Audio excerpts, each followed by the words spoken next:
నిజామాబాద్ జిల్లాలో ట్రాన్స్ఫార్మర్ దొంగతనాల కేసులో వివిధ కేసుల్లో నిందితులైన ఇద్దరిని అరెస్ట్ చేసినట్లు నిజామాబాద్ సిపి నాగరాజు వెల్లడించారు. ప్రధాన నిందితుడు నందిపేట్ మండలానికి చెందిన కూతది లింగం కూలి పని చేస్తూ వ్యవసాయ పొలాల్లో ఉండే ట్రాన్స్ఫార్మర్లను దొంగలించి అందులోంచి విలువైన కాపర్ వస్తువులను, ఆయిల్లను తీసుకుని అమ్ముకుంటున్నాడని సిపి వివరించారు.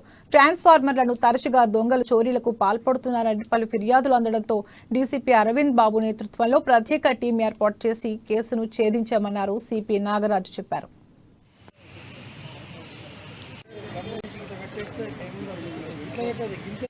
ఈరోజు సుమారు 6 లక్షల విలువ గల కాపర్ వైర్, అలాగే అంటే సుమారు 195 కిలోల కాపర్ వైర్ అంటారు.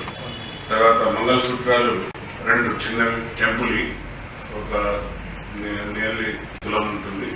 నందిపేట మండలం కొండూరు గ్రామంలోని పెద్దమ్మతల్లి టెంపుల్. నాకు ఈరోజు అతన్ని అరెస్ట్ చేసి అతని వద్ద నుండి ఎంత స్వాధీనపరచుకోవడం జరిగింది. ఇతను చాలా నటోరియస్ ఫెలోడు.